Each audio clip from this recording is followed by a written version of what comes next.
নবীজি তখন বললেন, তাহলে তো শহীদের সংখ্যা আমার উম্মতের মাঝে কমে যাবে। এবার তিনি বললেন, মান কুতিলা দুনা মালিহি ফাহুয়া শাহীদ, মান কুতিলা দুনা নাফসিহি ফাহুয়া শাহীদ, আল বারীউ শাহীদ, আল হালিমু শাহীদ, আল মাকতুবু শাহীদ। এভাবে নবীজি বলতে থাকলেন, তোমরা যে বললে শুধু আল্লাহর পথে মারা গেলে শহীদ, এটা ঠিক নয়। বরং যে পানিতে ডুবে মরে সেও শহীদ, যে আগুনে ডুবে মরে সেও শহীদ, যে পেটে পীড়া অসুস্থ হয়ে মরে সেও শহীদ, যে চাপা পড়ে মরে সেও শহীদ। এভাবে নবীজি শহীদদের একটা বড় তালিকা দিলেন। এই হাদিসের আলোকে আমরা এই জাতীয় মৃত্যুকে আমরা খুব মান শহীদ করি। যারা আল্লাহর পথে মারা যায় তাদেরকে দেখে কি শহীদ করি, আর যারা এই জাতীয় অকারেন্সে মারা যায় তাদেরকে আমরা বলি হকমান শহীদ। আল্লাহর কাছে আমরা তাদের জন্য এই জন্য দোয়া করি যে তারা হকমি শহীদ, আল্লাহ যেন তাদের পরিপূর্ণ শহীদ হিসাবে কবুল করেন। আর যারা অসুস্থ হয়ে হাসপাতালে আছে, অ্যাক্সিডেন্টে অথবা অন্যভাবে, আল্লাহ তাদেরকে সুস্থতার নিয়ামত দান করুন। মধ্যপ্রাচ্যে যুদ্ধ চলছে, দোয়া করা দরকার। যুদ্ধ হয় এক দুটি দেশে, কিন্তু ক্ষতিগ্রস্ত হয় পৃথিবীর আরো অসংখ্য দেশ। ওই যুদ্ধের প্রভাব কি বাংলাদেশে পড়ে নেই? আপনারা তেল স্টেশনগুলো, ওয়েল পাম্পে গেলে দেখবেন মানুষের ভোগান্তি কাকে পড়ে। আমি গতকালকে সাতক্ষীরা, পরশুদিন সাতক্ষীরা এক মাহফিলে গিয়েছিলাম। যাওয়ার পথে ঢাকা থেকে তেল নিয়েছি, আমার ড্রাইভারকে বললাম তেল নিয়ে নাও। ড্রাইভার সাহেব বললেন ঠিক আছে, মাহফিল গিয়ে ফিরে আসছে একটা সিরিয়াল হবে সামনে, সামনেটা তো সিরিয়াল। এই যে সিরিয়ালে 1 ঘন্টা 2 ঘন্টা দাঁড়িয়ে থাকতে আমাদের সময় কি কোনো দাম নেই, কত হাজার ঘন্টা। এরপরে গাড়ি থেকে নামার পরে আমাকে দেখে সিক্সের দোকান ধরে ধরে আসে, এসে বলে আপনার সিরিয়াল লাগবে না। আমি দাঁড়ায় দেখছিলাম যে কি অবস্থা, 1500 টাকার উপরে দেওয়া যাবে না। একদম সাংবাদিক পরিচয় দিয়ে পাওয়ার কাটাচ্ছে, ওরা বলতেছে পরে আসেন এসব টাকা। তখন আমি শুনলাম কোরআনে আছে, ইয়াউমা লা ইয়ানফাউ মালুন ওয়ালা বানুন ইল্লা মান আতাল্লাহ বিকলবিন সালিম। আমি ওদেরকে ওয়াসবে না, আইন দেখেন কোরআনে আল্লাহ বলছে কিয়ামতের দিন টাকা পয়সা কাজে লাগবে না। কোন বেড়া টাকা সারা পেরোলেন না, তার মানে কি কিয়ামতের শুধু আলাদা দিয়ে প্রকাশ পাচ্ছে। ও বেটাকে টাকা দেবে না, টাকা দেবে পকেটের টাকা, সামনে মানে দেবো না মিয়া, সরব করে দুনিয়াতে তো কিয়ামত শুরু হয়ে যাবে। সাতক্ষীরা যাওয়ার পথে এক স্টেশনে দেখি 1 মাইল লম্বা হয় না, 1 মাইল মোটরসাইকেল আছে। আমি আর আমার ড্রাইভার সাহেব হিসাব করলাম 2 মিনিট ধরে যদি লাগে, 1 মিনিট ধরে লাগলে 100 মোটরসাইকেল 100 মিনিট, এর মানে 1 ঘন্টা 40 মিনিট না, 100 মিনিট 1 ঘন্টা 40 মিনিট, 1.5 ঘন্টা যদি 1 মিনিট করে আর 2 মিনিট করে যদি লেগে যায়, কোনো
কিন্তু ইসলাম কি আক্রমণ করে?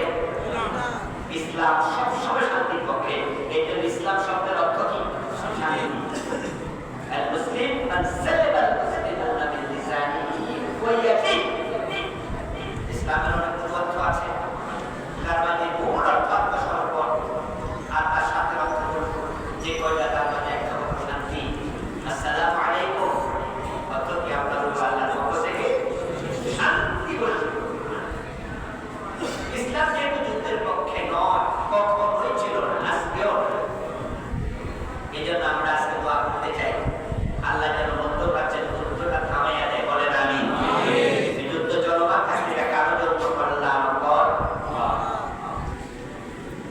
আর এই যুদ্ধের মধ্যে জামানত, সৌদি আরব, বাহরাইন, কাতার সহ কুয়েত, আরো কিছু মুসলিম রাষ্ট্রে এই আগুন ছড়িয়ে। আল্লাহর কাছে আমি কাবাতে যুদ্ধ যখন চলে তখন তো ছিলাম, ওখানে অনেক দোয়া করেছি, আল্লাহ যুদ্ধ তুমি থামিয়ে দাও। সৌদি আরব আক্রান্ত হয়েছে, কিন্তু আলহামদুলিল্লাহ সৌদি আরব কিন্তু আক্রমণ করে নাই। কুয়েত, কাতার আক্রান্ত হয়েছে, কিন্তু কাতারের জমি থেকে, কুয়েতের জমি থেকে এখনো কোনো মিসাইল ইরানের মুখে ছাড়া হয় নাই। এটা আল্লাহর দয়া। আমেরিকা চাইতেছে এই মুসলমানদেরকে দিয়া ধরে রাখতে পারে, যদি সৌদি আরবকে ব্যবহার করতে পারে তো তোমরাও মানো। আর ইরান কিন্তু সৌদি আরব বা কাতার, কুয়েতের সাধারণ নাগরিকদের উদ্দেশ্য করে তারা এখনো মানেনি খুব একটা। তাদের টার্গেট হচ্ছে আমেরিকার ঘাঁটি। যে আমেরিকার ঘাঁটিগুলো আরব বিশ্ব এভাবে দিয়েছে, এটাও কাজটা ঠিক হয় না। কারণ যদি আরব বিশ্ব বলে দেয় যে না, আমাদের ঘাঁটি তোমরা ব্যবহার করে ইরানকে আক্রমণ করতে পারবা না, তাহলে কিন্তু ইসরায়েল এবং আমেরিকা থেমে যাবে। দুর্ভাগ্য যে মুসলমানরা সাহস করে স্ট্রংলি আমরা তোমাদেরকে ঘাঁটি দেব না, ঘাঁটি দিয়েছি এখন আউট, এই কথা বলার মতো সৎসাহস এখন মুসলিম নেতাদের হয়। তবে তারা নিজেরা এখন আক্রমণ করেনি, এটা আল্লাহর দয়া। এমনিতে ইরান পর্যদস্ত, ইসরায়েলের সাথে ইরান পেরে ওঠার কথা নয়। আপনারা যারা যুদ্ধবিদ্যা, আন্তর্জাতিক বিশ্ব সম্পর্কে সামান্য ধারণা রাখেন, তারা জানবেন, তারা বুঝবেন যে ইসরায়েলের সাথে ইরান পেরে ওঠার কথা নয়। ইসরায়েলের পরমাণু অস্ত্র আছে এত বেশি, ইন্ডিয়া এবং পাকিস্তান মিলে যাহা আছে, দুই দেশের যাহা ইসরায়েলের একা আছে তার ডাবল। আর ইরান এখনো কোনো পরমাণু অস্ত্র বানিয়েছে তথ্য আমাদের কাছে নেই, তবে কেউ কেউ বলেন যে হয়তো বানিয়েছে। আর বানাইল হচ্ছে একটা, দুইটা, তিনটা, পাঁচটা, সাতটা। আর ইসরায়েলের কাছে আছে 100 বেশি। ইসরায়েলকে সরাসরি সাহায্য করছে আমেরিকা, ডিরেক্ট। আর আমেরিকার সাথে পৃথিবীর কোনো দেশই যুদ্ধে পারবে না, তো সেখানে ইরান পারবে না। এমনি তো অলরেডি ইরানের অনেকগুলো শহর গাজা হয়েছে, যেগুলো তথ্য হয়তো আমার কাছে নেই। গাজা যেমন অবস্থান, ইরান অনেকগুলো শহর অলরেডি অবস্থান হয়ে গেছে। আমাদের কাছে যে নিউজগুলো আসে এগুলো ইমোশনাল নিউজ, এটাকে বলা হয় ইমোশনাল ব্ল্যাকমেইল। ইরানে ইন্টারনেট বন্ধ আছে অনেকদিন। ইন্টারনেট বন্ধ হওয়ার কারণে সেখানে সোশ্যাল মিডিয়া গুলো অলরেডি কোনো কভারেজ করতে পারছে না, না পারছে রাষ্ট্রীয়। এখন ইরানের ভিতরে কি হচ্ছে তার নিউজ আমরা পাচ্ছি পাবো, ওদেশের রাষ্ট্রযন্ত্র তো তাদের মিডিয়াকে ইউজ করতে পারছে না। সেখানে আয়াতুল্লাহ খোমেনির জানাজাটা করতে দেওয়া হয়, এর মানে জানাজার কোনো পরিবেশ তার এখনো পায় নি। হয়তো তাকে রেখে দিয়েছে কোনো কোল্ড স্টোরেজের মতো সীমাগায়। গাজা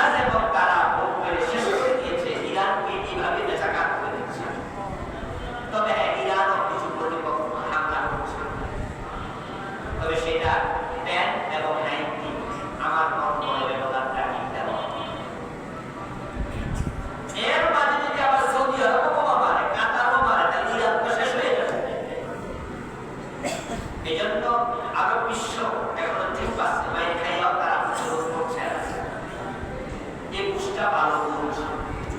এই জন্য আমরা সৌদি আরবের প্রিন্স ক্রাউন প্রিন্স সালমানকে ধন্যবাদ জানাই। উনি কমপক্ষে অন্যদেরকে শান্ত রেখেছেন। না হয় দুবাই, কাতার, ওরা সবাই মিলে যদি ইরানকে ধরে, ইরান নামক রাষ্ট্রটাই পৃথিবীর মানচিত্রে হয়তো থাকবে। তবে তারাও ক্ষতি করে বলবে আমরা আজকে তোমার এই বরকতময় সময় তুমি এই যুদ্ধ বন্ধ করে দাও, থামিয়ে দাও। সবাই বলেন আমিন। কেউ কেউ ইরানের বিরুদ্ধে খুব নিষেধাজ্ঞা করছে। আমাদের বাংলাদেশি আহলে হাদিসের ভাইয়েরা বিশেষ করে তারা এই সময় ইরানের বিরুদ্ধে আকীদার প্রশ্নে অনেক নিষেধাজ্ঞা করছে, অনেক বক্তৃতা করছে, যেগুলো অপরিপক্ষ। ইরানের শিয়ারা বিভ্রান্ত ফেরকায়ে দাল্লাহ, এটা কোনো সন্দেহ নেই। আমি তাদের বিপক্ষের পক্ষের নই। ইরানের শিয়াদেরকে আমি পছন্দ করি, তাদেরকে ভালো মুসলিম মনে করি না, তারা কত প্রশ্ন। কিন্তু ইসরায়েল এবং আমেরিকা ওরা বিপদপ্রাপ্ত। আর ইরান শিয়া হওয়ার কারণে ইসরায়েল আক্রমণ করতেছে। তুমি মাসলা কত কারণ দুশ্মনের দিক থেকে, খারাপ হওয়ার দিক থেকে ইসরায়েল বেশি খারাপ না ইরান বেশি খারাপ? ওটুকু ভোট চান নাই, সে তো ব্যাক কম, সে তো ফেকু। যদি আজকে ইরানের যুদ্ধটা কুয়েতের সাথে হতো, কাতারের সাথে হতো, সৌদি আরবের সাথে হতো, আমরা সবাই সৌদি আরবের পক্ষে কথা বলতাম, ঠিক না? আমরা ইরানের বিরুদ্ধে। কিন্তু আজকে যুদ্ধটাকে সৌদি আরবের বিরুদ্ধে না ইসরায়েলের বিরুদ্ধে। এইটাই না আপনি কেমন এখানে কি রাখতে ওরা তো শিয়া সুন্নি মাজার ওরা তো মুসলিম। যেমন আমাদের নামের সাথে লেখা থাকে সুন্নি মুসলিম, আর ইরানি লোকদের নামের পিছনে লেখা থাকে শিয়া মুসলিম। সামনের অংশ আলাদা কিন্তু শেষের অংশ কি আলাদা? ওরা বলতে কে মুসলিম, কি আল্লাহকে বিশ্বাস করে, নবী মুহাম্মদকে রাসূল মানে। শিয়াদেরকে আমরা ফেরকায়ে দাল্লাহ বলি, কথা সম্প্রদায় বলি, কিন্তু শিয়াদেরকে কি আমরা কাফের বলি? আপনি কাফের বলেন? সুযোগ আছে? আর যদি কেউ গোলামি করেন, তেরামি করেন, কাফের বলেন, তাহলে আপনার কাছে আমার প্রশ্ন হবে, কাফের হলে সৌদি আরব তাদেরকে ওমরা এবং হজের ভিসা দেয় কেন? কাবা শরীফের অঙ্গনে কোন কাফের প্রবেশের অনুমতি আছে? ইন্নামাল মুশরিকুনা নাজাস ফালা ইয়াকরাবুল মাসজিদাল হারাম বা'দা আমিহিম হাযা। আল্লাহ তাআলা কোরআন মাজিদের আয়াত নাযিল করেছেন 1450 বছর আগে। মক্কা বিজয়ের পর এই আয়াত নাযিল হয়। মুশরিকরা নাফাক, কাফের এবং মুশরিকরা কি? আল্লাহ বলেছেন তারা নাফাক, নাজাস। ইন্নামাল মুশরিকুনা নাজাস। কাফের মুশরিক তারা অপবিত্র। এরপর আল্লাহ বলে ফালা ইয়াকরাবু, তারা নৈকট্য পাবে না, কাছাকাছি আসবে না আল মাসজিদাল হারাম, মসজিদে হারামের কাছে আসবে না। বা'দা আমিহিম হাযা, আজকে পরে, এই বছরের পরে আর কোনদিন কাফেররা মক্কার সীমানায় আসতে পারবে না। এই আয়াত নাযিল হওয়ার পর থেকে আজকের দিন পর্যন্ত, আজকে কয় তারিখ? 27শে মার্চ 2027। আজকের এই মুহূর্ত পর্যন্ত ওই আয়াত নাযিলের পর থেকে কাফের কোন মুশরিকের জন্য কাবার চত্বরে ঢোকার অনুমতি ইসলাম দেয় না। আল্লাহর যত বিধান আছে, যেমন জোর জোরে হাত কাটো, মদ খাইলে 80 বেত লাগাও, জেনা করলে 100 বেত দাও, এই বিধান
আরামবাগের মুরিদ আর খুশি মুরিদ ওরা কি পথ প্রাপ্ত না পথভ্রষ্ট? পথভ্রষ্ট।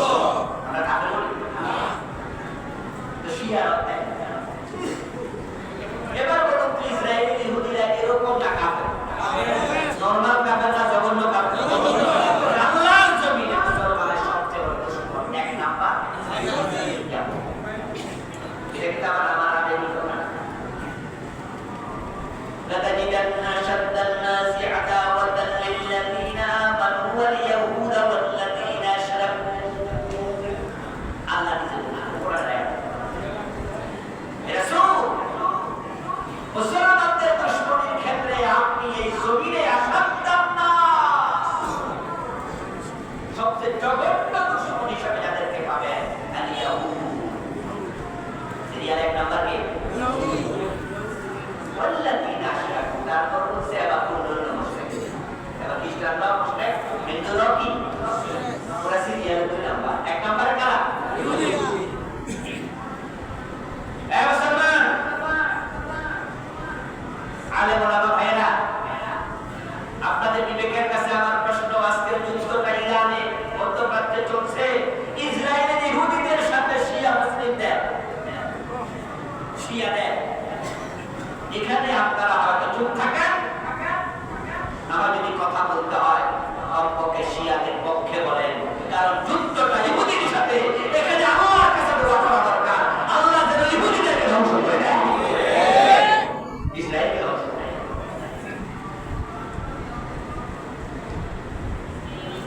আবার আমার বিরুদ্ধবর্তীতায় ইউটিউবে চ্যানেল বানাই যুদ্ধ শিয়াদের আমি শিয়াদের কিন্তু এখানে আমি শিয়াদের পক্ষে কারণ ওরা যুদ্ধ করছে ইহুদিদের সাথে যদি ইহুদিদের বিরুদ্ধে একটা কুকুর চিৎকার দেয় আমি ওই কুকুরকে একটু পানি খাওয়াবো যাতে ইহুদির বিপক্ষে আরো জোরে চিৎকার দিতে পারে যদি ইসরায়েলের দিকে একটা বানর ঢিল নিক্ষেপ করে আমি ওই বানরকে কলা খাওয়াবো যেন সে শক্তি নিয়ে আরেকটা ঢিল আমি এখানে বলবো না যে বানরা কুকুর শুকরে মূলত অবস্থান যে কুত্তার বসে থেকে কিলা কুত্তা চিৎকার দিলে কিলা কুত্তা চিৎকার দিলে কুত্তার কাছে তো ফেরেশতাও যায় না কুত্তা তো খারাপ মাকলুক ইহুদিও খারাপ কুত্তাও খারাপ আমি বলবো না কুত্তা ফেরেশতা যায় কিনা এই মাসলার বলবো না সে ইহুদির বিপক্ষে চিৎকার দিয়েছে সেজন্য আমরা কমন যদিও শিয়ারাও সুন্নিদের জন্য আমাদের জন্য ক্ষতিকর কারণ ইরানি শিয়ারা তারা সিরিয়া বাশার আল-আসাদ পলাতক প্রদেশের প্রেসিডেন্ট এই বাশার আল-আসাদকে শিয়ারাই দীর্ঘদিন সাপোর্ট করে সিরিয়ায় হাজার সুন্নিকে তাকে দিয়া হত্যা করে বাশার নাম শুনছেন না এই কয়দিন আগে বাশার শিয়া বাহরাইনে ওখানে শিয়াদের শক্তিশালী গোষ্ঠী আছে এই ইরানের লোকেরাই বাহরাইন শিয়াদেরকে পেট্রোনাইজ করে মাঝে মাঝে বাহরাইনের সংঘর্ষে শিয়ারা মুসলিমদেরকে জবে করে এমন ঘটনাও ঘটেছে যেটা ইরানের সহায়তায় চলে এই জন্য শিয়ারাও আমাদের জন্য উপকারী সম্প্রদায় নয় কিন্তু আজকের যুদ্ধটা এখানে আকীদার প্রশ্নে না এখানে হচ্ছে ইহুদি জালেমদের বিরুদ্ধে এই জন্য এই সময়ে শিয়াদের বিরোধিতার সময় এটা নয় চুপ থাকো না ইরানের পক্ষে আল্লাহকে দোয়া করো কারণ হচ্ছে এবারের যুদ্ধে যদি ইরান জিতে যায় আমরা দোয়া করি তারা জিতে যায় যদি জিতে যায় তাহলে মধ্যপ্রাচ্য থেকে আমেরিকা হাত উঠাতে আমেরিকা বাধ্য হবে আমেরিকার অনেকগুলো ঘাঁটিকে ইরান মেসাকাত করতেছে এটা খুব ভালো দিক আবার আলোচনা আমি শুরু করছি যেহেতু লোকজন